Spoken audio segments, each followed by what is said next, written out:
শুভেচ্ছা। আমার সালাম নেবেন, প্রণাম জানবেন। জয়গুরু। আমি এখানে আসলে কেন আমন্ত্রিত হয়েছি ঠিক জানি না। আমি আমাদের মাননীয় উপদেষ্টারা তারা আমাকে ডেকেছেন, ওদের সম্ভবত এই কারণে যে আমি দীর্ঘকাল লড়ছি বিশেষত আমাদের সকল নাগরিকের মানবিক এবং নাগরিক অধিকারের জন্য। সেদিক থেকে আমার চোখে রাষ্ট্রের দিক থেকে আসলে এই ধর্ম বা ধর্মীয় পরিচয় কিংবা অন্য কোনো পরিচয় চেয়ে অনেক গুরুত্বপূর্ণ পরিচয় হচ্ছে নাগরিক অধিকারটা নিশ্চিত করা, এবং জুলাই গণঅভ্যুত্থানটা হয়েছে নাগরিক অধিকার নিশ্চিত করার জন্য। তো সেই দিক থেকে আমরা দেখেছি যে জুলাই গণঅভ্যুত্থানের পরে বিভিন্ন ক্ষেত্রে নাগরিক অধিকার ক্ষুণ্ণ হয়েছে।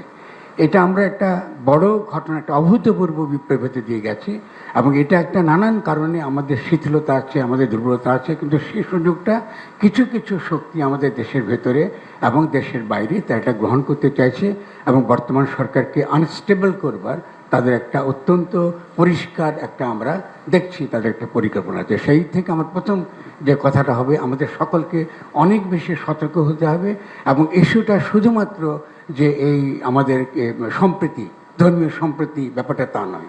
এটা নাগরিক এবং মানবিক অধিকারের প্রশ্ন, এটা বাংলাদেশকে নতুনভাবে গঠনতন্ত্র প্রণয়নের প্রশ্ন, এবং একই সঙ্গে এই বর্তমান অন্তর্বর্তীকালীন সরকার আমাদেরকে যে স্বপ্ন দেখাতে পারে তার সঙ্গে এটা যুক্ত।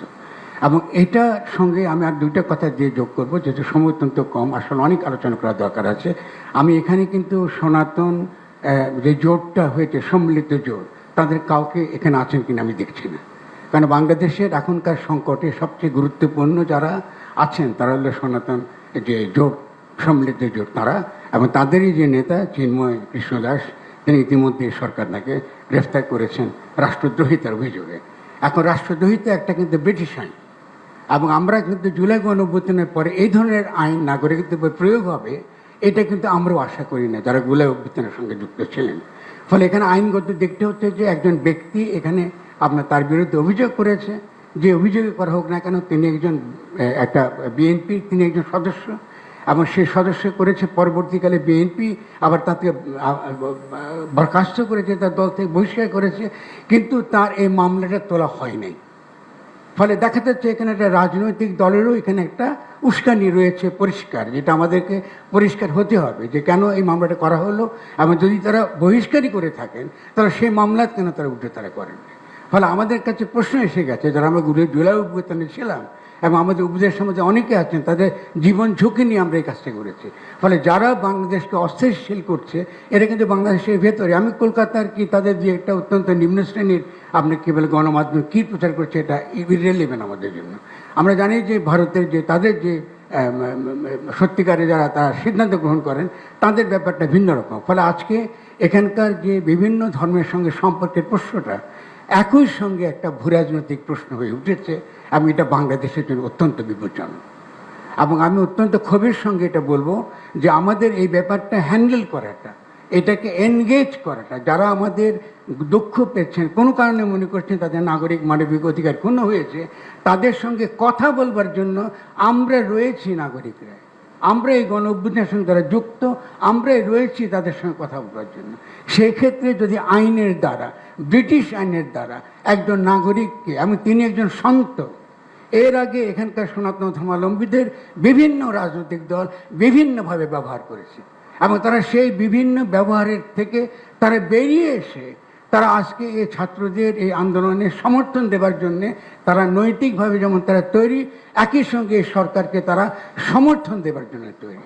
ফলে আমি আপনার কাছে বিনীতভাবে জানতে চাই আমাদের মাননীয় প্রধান উপদেষ্টার কাছে, যে কি করে আজকে চিন্ময় দাশগুপ্তকে, এই চিন্ময় কৃষ্ণ দাসকে এখানে আপনার গ্রেফতার করা হলো, তার আইনি ভিত্তিটা কী ছিল, এবং একই সঙ্গে তার নৈতিক এবং অন্যান্য ভিত্তি, আন্তর্জাতিক মানবাধিকার, তাদের সমাবেশ করার অধিকার আছে, তার তো কথা বলার অধিকার আছে। এবং আমি নিজে ব্যক্তিগতভাবে চিন্ময়ের সঙ্গে কথা বলেছি, এবং আমার তাকে কোনোভাবে বাংলাদেশের রাষ্ট্রদ্রোহী বলে মনে হয়নি।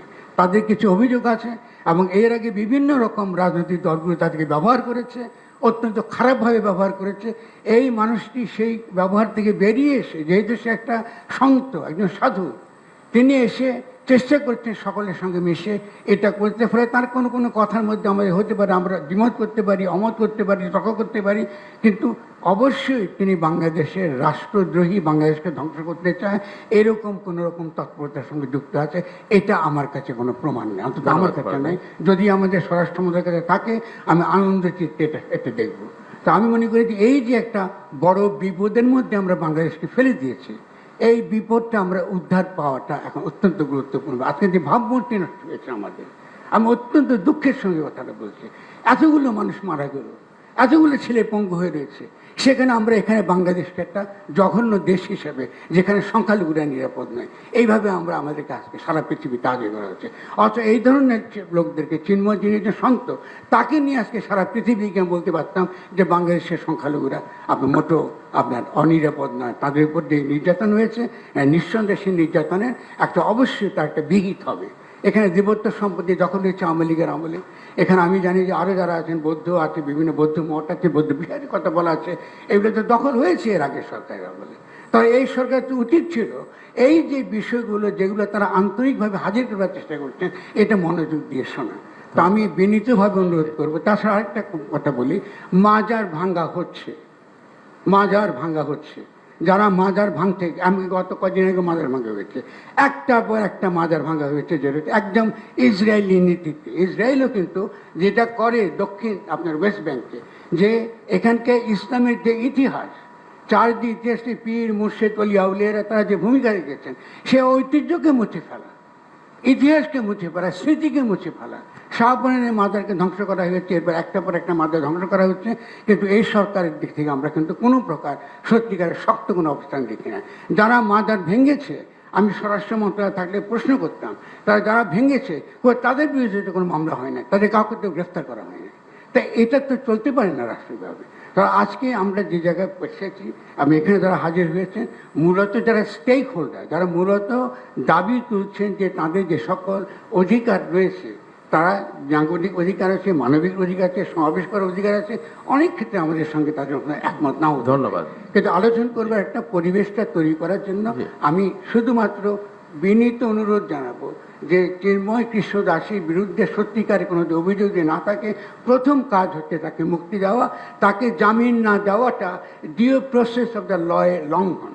আমরা যারা আইনের একটু বুঝি, এইগুলো আমাদেরকে যে রাষ্ট্রের তরফ থেকে যদি এগুলো আমরা আন্তরিকভাবে যে এগুলোকে আমি হ্যান্ডেল করতে না পারি, আমি মনে করি আমরা অত্যন্ত বিপজ্জনক দিকে খুব দ্রুত দিয়ে চলেছি। আমি অত্যন্ত দুঃখিত, আমি অত্যন্ত আবেগের সঙ্গে কথা বলেছি, এবং যেহেতু আমরা লড়ছি, রাস্তায় রয়েছে, এই জন্য আমার মধ্যে আবেগটা থাকবে, এটা স্বাভাবিক।